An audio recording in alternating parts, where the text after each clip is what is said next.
La Jornada Zacatecas TV, un espacio de libertad.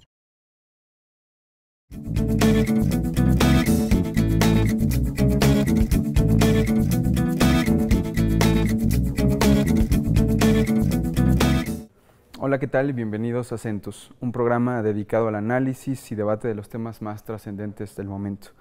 En esta ocasión, a propósito del 12 de noviembre, el Día Nacional del Libro, hablaremos con dos maestros, dos profesores, promotores de la lectura y de la escritura, a propósito de este día, repito, del 12 de noviembre, que se celebra el Día Nacional del Libro.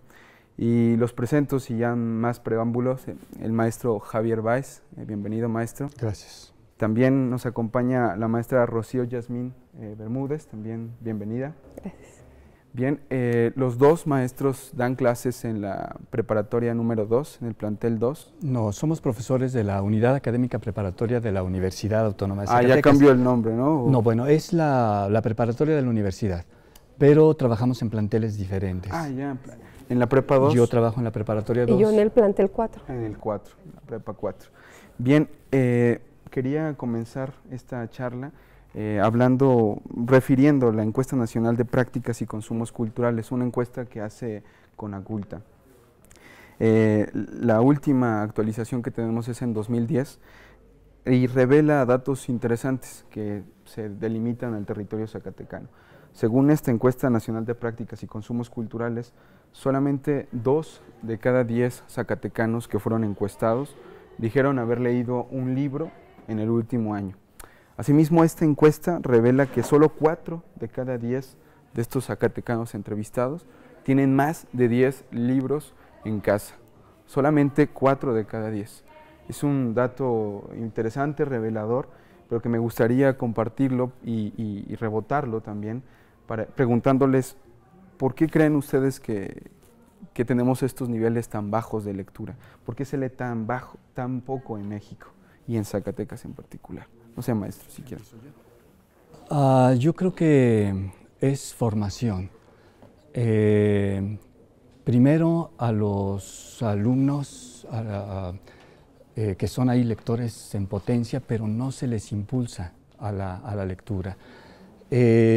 Nuestro sistema educativo trata de darles la información y entonces ellos van a recibir todos estos datos de manera no con gusto, no placentera. Tal vez deberíamos partir del otro lado, en busca del placer.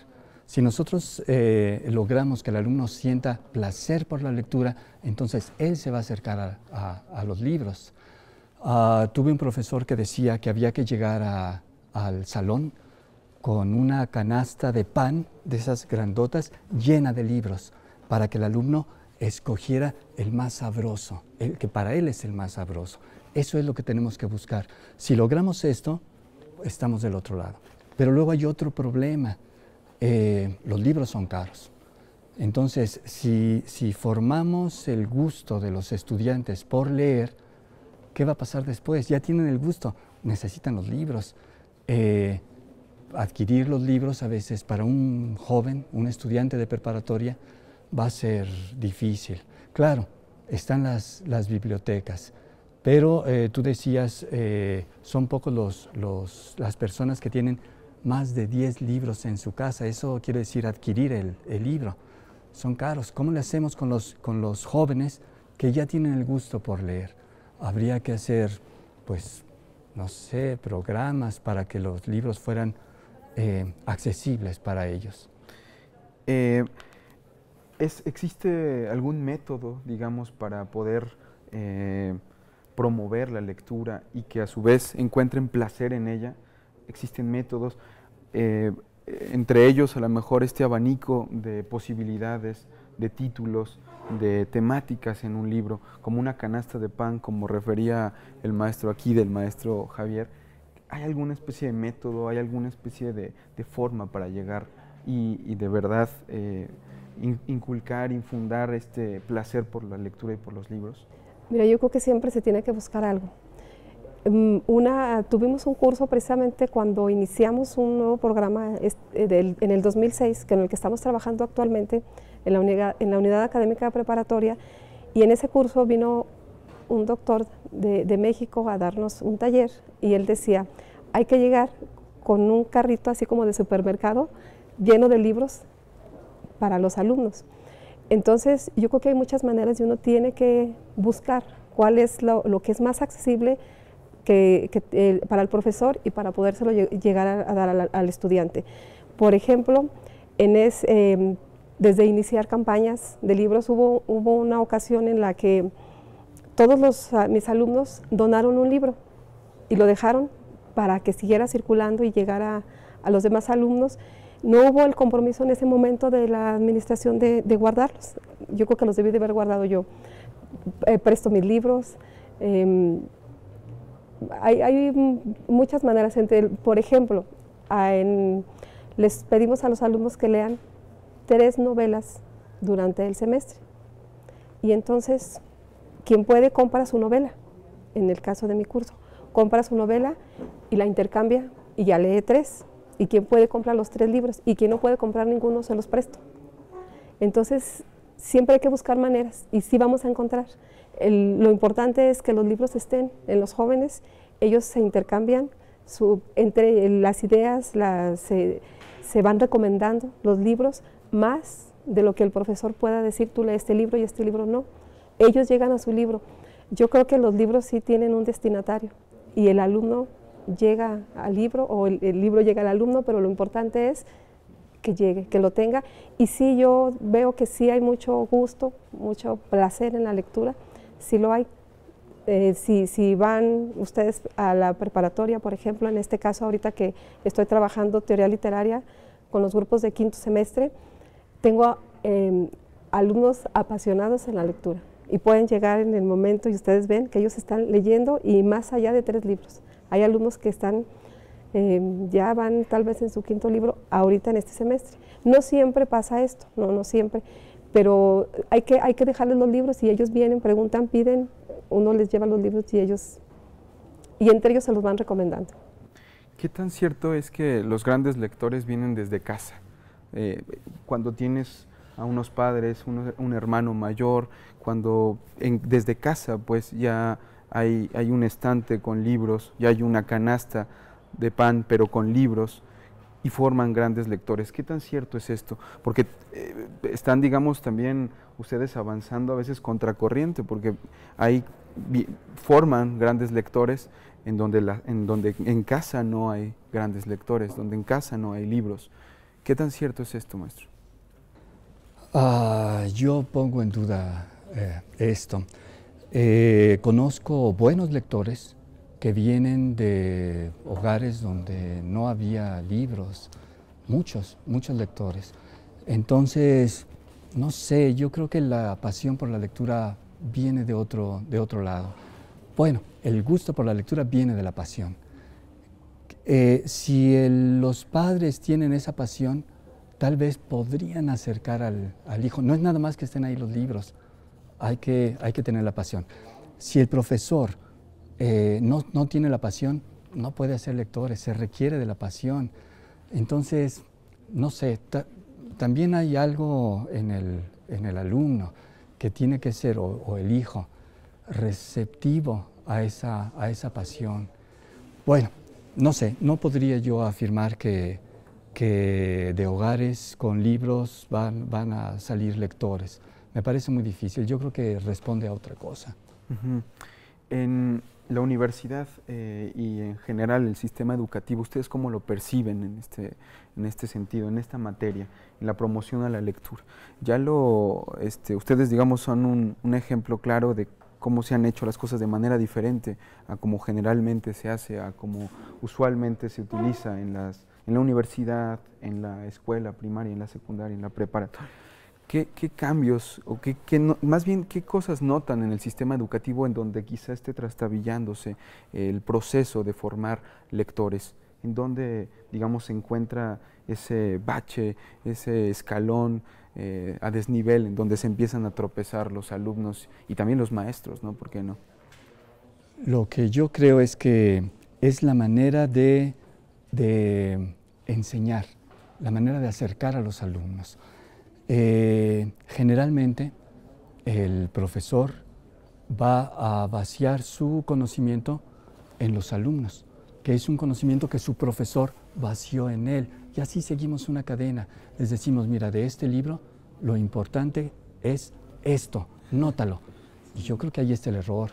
Lo que tenemos que hacer es, los profesores, guardar silencio y dejar que los alumnos descubran.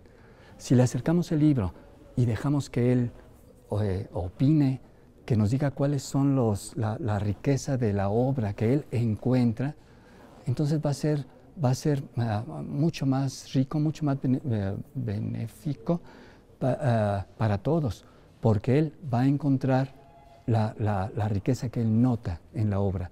Y el profesor también, el profesor se va a alimentar, va a aprender de lo que el alumno descubre. Entonces, en lugar de darle la información, hay que dejar que él la descubra. Entrando un poquito en este programa, este proyecto que impulsan en 2006, lo estábamos platicando fuera del aire, me gustaría que nos platicaran un poquito de cómo inicia este proyecto, cuáles eran los objetivos a tantos años ya de este proyecto y de 22 números de la revista Barca de Palabras. ¿Qué nos pueden contar respecto a este proyecto que impulsaron ya hace unos años, en 2006? No sé, maestra, usted si quiere empezar. Te decía yo que se hizo un programa cuando ya la preparatoria se hizo de 3 años. Se hizo un plan de estudios, que es en 1993. Y entonces a nosotros nos piden en el 2006 hacer un programa con un cambio, o sea, que tendrían que como actualizar, pues, o si era conveniente seguir trabajando con esa misma manera. Y entonces nos reunimos un grupo de profesores, primeramente Javier y yo, y veíamos que había que hacer un cambio, que venía una forma tradicional de enseñanza donde el alumno tenía que aprender conceptos.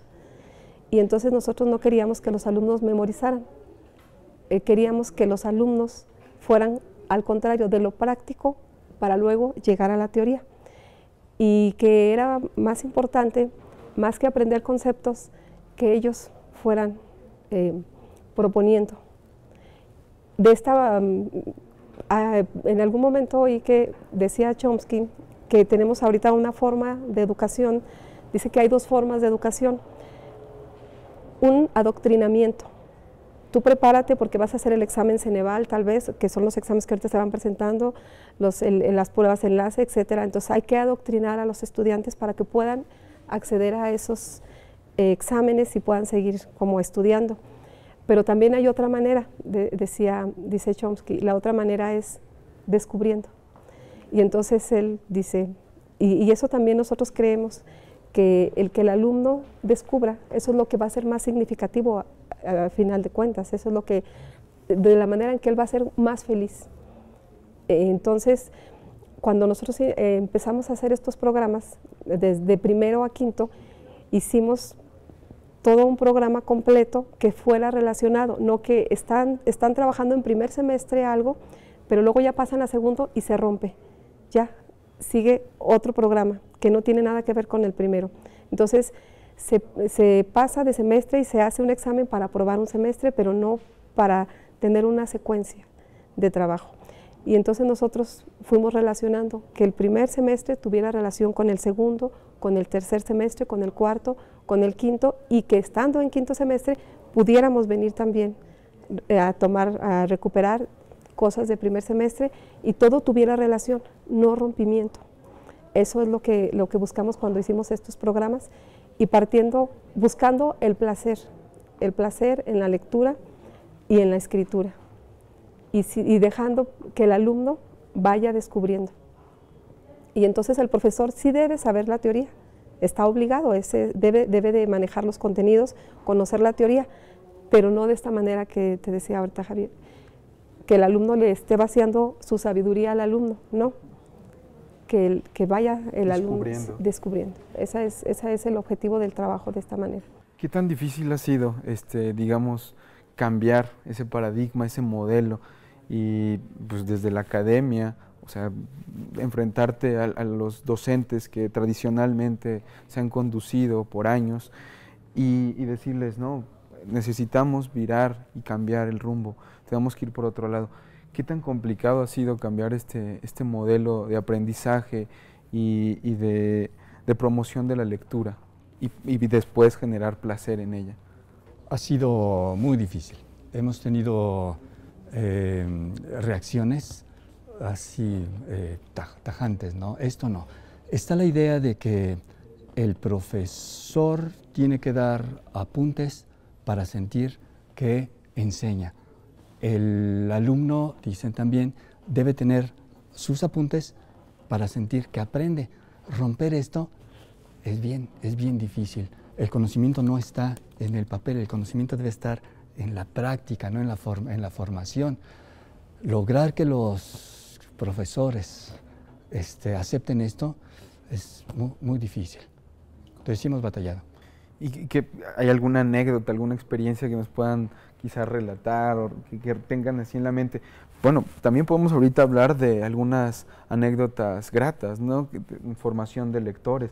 Yo les platicaba fuera del aire que yo tuve compañeros ahí en la facultad, ahí en Letras, que tenían unos recuerdos gratos, muy gratos de su paso por la preparatoria y por estas clases particularmente. Pero bueno, hay anécdotas, hay recuerdos que tengan que digan, bueno, es que no puede ser así y así asada, y de todos modos no. Y aquí está una revista, tiene ya 22 números y tienen gratas experiencias hablando de formación de lectores y escritores también. ¿Hay alguna anécdota que ahorita recuerden así?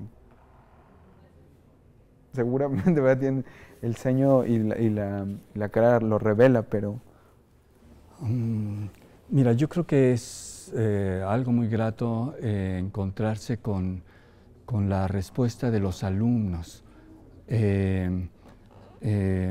Por ejemplo, el nacimiento de la revista Barca de Palabras parte de un taller de narrativa. Todo esto es propuesto por los alumnos inicialmente. Lo que tienen que hacer los profesores es escuchar las inquietudes de los alumnos. Primero se formó el taller de narrativa y esto parte de un joven que yo estaba presentando un libro y es un libro editado por una editorial comercial. Entonces las editoriales comerciales no te sueltan los libros. Vas a hacer una presentación, quieres que haya libros, pues a ver qué librería maneja mis libros y ellos los acercan al lugar, ¿no? Entonces el autor va sin ningún libro y se hizo la presentación. Al momento en el que se termina, empieza la venta de los libros, la firma de los libros, y pues el gran autor estaba firmando sus libros. Y se acerca un muchacho y me dice, ¿me regala un libro? Y yo le digo, no, yo no tengo libros, si quieres un libro, cómpralo. Y entonces dice, bueno, pues yo sí le voy a regalar uno. Y sacó una publicación que había hecho el Instituto de Cultura. Este muchacho, tal vez lo conozcas, sí. Se llama Óscar Edgar López.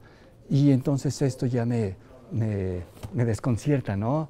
Yo, el gran autor, no le podía dar un libro, pero él sacaba uno y me lo regalaba, ese muchacho. Ya lo veo y le digo, bueno, pues sí, pero ¿quién eres? A ver, cuéntame. Resulta que era alumno de la preparatoria y le pido, pues búscame, estoy en las tardes en el cubículo, búscame. Y se va.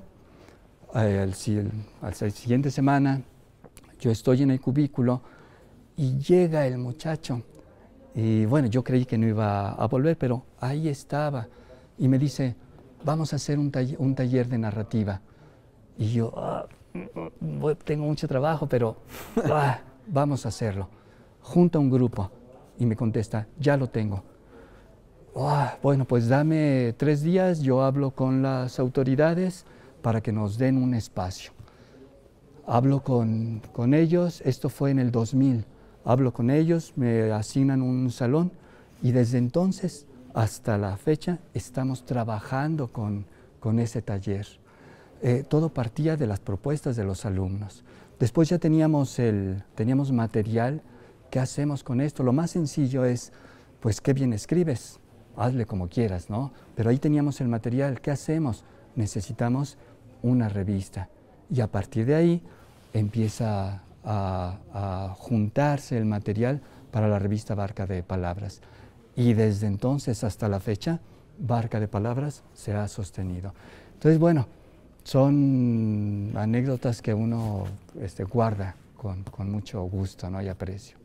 Esto de escuchar a los alumnos, que aquí refiere el maestro, decir, prácticamente estos proyectos surgen de escuchar la voz de los alumnos, pero o sea, en el sistema tradicional pocas veces se escucha al alumno, o el alumno no tiene la razón. O sea, el alumno es el flojo, o el alumno es el que no quiere trabajar, es el que trata de burlar al maestro, pero esto es escuchar al alumno y escucharlo y leerlo también, ¿no? Es descubrir un poco qué descubrió él, claro, ¿no? En su lectura, en la lectura no de un libro, sino en la lectura del mundo, en la lectura del sistema, de las clases y demás, ¿no?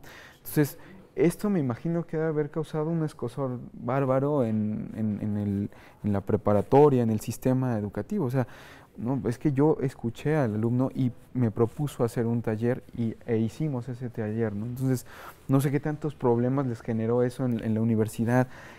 ¿Qué decían de la creación, por ejemplo, de una revista como Barca de Palabras, que ya tiene 7 años, ¿no? En 2013, 2013. Es del 2000. Es desde el 2000, no 2006. No, desde la creación del taller. Claro, los programas vienen después. Nosotros ya habíamos empezado a trabajar de esta manera desde el 2000, tal vez antes, pero en el 2000 se empieza a ver la revista, el taller, los programas de los que hablaba Rocío Yasmín vienen en el 2006. Nosotros ya tenemos mucho trabajo hecho, así que lo que solicitaban, pues ahí lo teníamos ya, ¿sí? ¿Y cómo fue entonces que, digamos, tuvieron que gestionar, tuvieron que hablar no solo con los directores de las preparatorias, sino con el rector? ¿Cómo fue pues ese trabajo para poder conformar la revista? Bueno, el taller ya estaba conformado, la revista, y después el programa en 2006 que están impulsando también. ¿Qué tanto, digamos, trabajo llevan a cuestas? Un poquito más acerca de ese trabajo.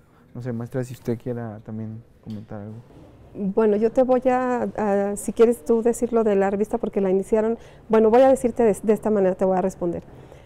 Inicia la revista en el 2000, así con el taller que empieza, el taller empieza en preparatoria 2 primero, y ahí empieza a funcionar. Entonces, hay alumnos interesados, yo estoy en el programa 4, voy al taller al programa 2, pero mis alumnos también quieren ir. Entonces nos vamos a preparatoria 2, terminábamos la clase, digamos de 12 a 1 la clase, y el taller empieza a la 1. Pues salíamos unos 10 minutitos antes o exactamente a la 1, y en lo que llegábamos en mi coche a la preparatoria 2. Entonces venían conmigo los que cabían y estábamos en el taller ahí en la preparatoria 2, y entonces ahí pues vimos la necesidad de que nos autorizaran otro taller en el programa 4. Y sí, nos lo autorizaron, y entonces empieza el taller en la preparatoria 4. Y después, pero esto fue casi que se coincide pues con el programa, pero bueno, no coincide porque fue antes el programa. Los programas se hicieron en el 2006, el taller en preparatoria 4 empezó en el 2008, el taller inicial de la unidad académica preparatoria inicia en el 2000. Entonces, pues son fechas, pero como vamos trabajando la misma idea, de la misma manera, lo que vamos buscando es ir abriendo más espacios. Por ejemplo, ahorita nosotros quisiéramos que hubiera otro taller en el plantel 1, no se pudo todavía autorizar y pues no hay. Están los 2 talleres solamente allí porque, bueno, pues ahí están los muchachos interesados, los alumnos casi que ellos invitan a que vámonos a quedarnos en el programa 4, ya no venir, además no cabíamos todos, no llegábamos para allá, ahí estaba ya lleno el espacio y además tampoco me los podía llevar a todos. Entonces todas esas cosas son bonitas porque son los alumnos los que van propiciando y haciendo que se vayan abriendo más espacios. Sí, ¿no? Quería preguntar también en torno a Bueno, más te voy a decir, porque luego de ahí va a surgir la otra revista del taller de narrativa, que es Abra Palabra. Esta revista es del taller de narrativa de los dos planteles. Esta sí no la conocía. Sí, esta inicia ¿en qué fue esta? ¿El 2000? No tengo Pues ya vamos en el número 5. Es el 5. Sí. Sí. Y platicando un poquito en torno a las revistas, y les decía fuera del aire que es un proyecto así envidiable totalmente. En la Facultad ahí de Letras no hay un proyecto así editorial, por ejemplo. En las preparatorias se están organizando y tienen pues estos dos proyectos que la calidad del papel, la calidad de los textos, pues son otro, ¿no? Entonces, ¿cómo se conforma la revista? ¿Qué textos se reúnen, se recaban? ¿Cómo ha sido también el trabajo para seguir editando, publicando estas dos revistas, maestro? A ver, hay varias cosas, ¿no? Barca de Palabras reúne material de profesores de la unidad académica preparatoria, profesores de otras unidades de la universidad, investigadores de otras universidades, escritores, críticos, fotógrafos. Aquí pueden entrar varios, ¿no? En el Abra Palabra solamente son textos ¿Alumnos? Que salieron del taller, nada más. En Barca de Palabras también vienen textos del taller, pero entran más géneros. Aquí son solamente textos del taller.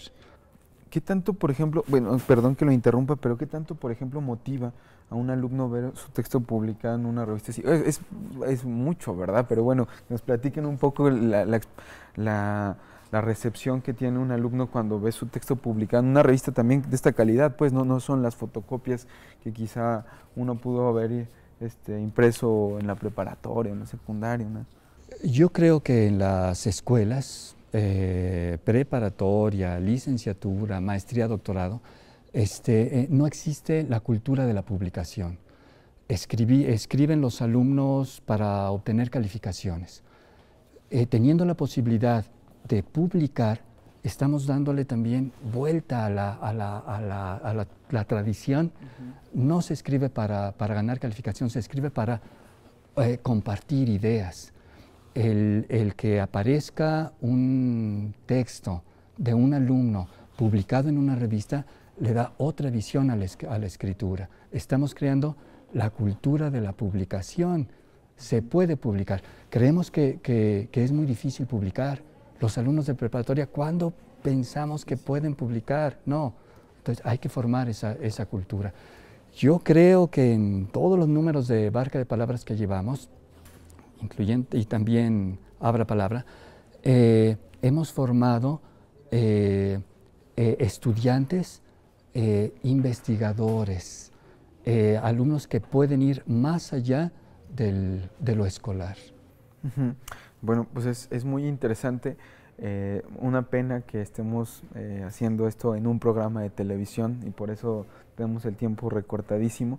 Pero, bueno, no me gustaría despedirme sin antes hacer como una reflexión final que quizá llegue a este punto en donde hemos escuchado que para irradiar el gusto por la palabra necesitamos placer, que la lectura genere placer. ¿Cuál, digamos, sería como la reflexión final y que podíamos compartir? Que también es algo interesante ya con la cultura de la publicación, compartir como también es importante, no solamente escribir, no solamente hablarlo así, sino compartirlo, o en un soliloquio, ¿no? Sino compartirlo. Esta especie de reflexiones en donde encontramos palabras como placer, como compartir, como felicidad. ¿Qué reflexiones podríamos dar en torno a la lectura? ¿Cómo llegar a la lectura? Hay lecturas iniciáticas, o libros iniciáticos, hay algún método, alguna forma. ¿Qué reflexiones podríamos ahorita compartir? Acercarles los libros a los alumnos, llegar con ellos, acercárselos y dejarlos que ellos lean. Acercarles las revistas, por ejemplo, ahorita que hablamos de Abra Palabra, que es la revista del taller, eso es solamente de cuentos, son los cuentos que escriben los alumnos del taller y son alumnos de la preparatoria, son alumnos de la Escuela de Letras que vienen a nuestros talleres, que van al taller de la preparatoria 2, que vienen al taller de la preparatoria 4 y que los alumnos se lean, a ellos les gusta mucho. Yo me fijo que, ¿cuándo sale el próximo número? Lo que a veces nos limita es realmente el que podamos mandar a la editorial, porque es costoso y realmente no tenemos un respaldo así que nos ayude a poder a tener más números. Entonces, les gusta ver a sus compañeros que están escribiendo, que son jóvenes de su edad y que pueden tener un texto en Abra Palabra, y que además también en Barca de Palabras vienen 2 cuentos de taller, siempre vienen 2 cuentos. Entonces el que ya se vean en Barca o el que ya se vean en Abra Palabra, para ellos es así como muy significativo, y que además ya están esperando lectores de ellos. También ellos tienen sus lectores y dicen, estamos esperando el cuento de tal compañero. Y pues eso es muy motivante entre ellos mismos. Los compañeros se buscan para leerse entre ellos mismos. Muchas gracias. Maestro. Entre los profesores hay un cierto temor o mucho temor a la palabra escritor. Creemos que no debemos ser escritores, pero no hay otra manera de estudiar más que leyendo y escribiendo. Estudiar es leer y escribir. Quien no escribe, pues no está estudiando. Entonces sí queremos escritores, porque queremos que sus reflexiones queden ahí anotadas. Bueno, eso es lo que pienso. Bueno, muchísimas gracias, maestro. Maestro, también muchísimas gracias. Y bueno, nos despedimos. Los esperamos en la próxima emisión de Acentos. Hasta la próxima.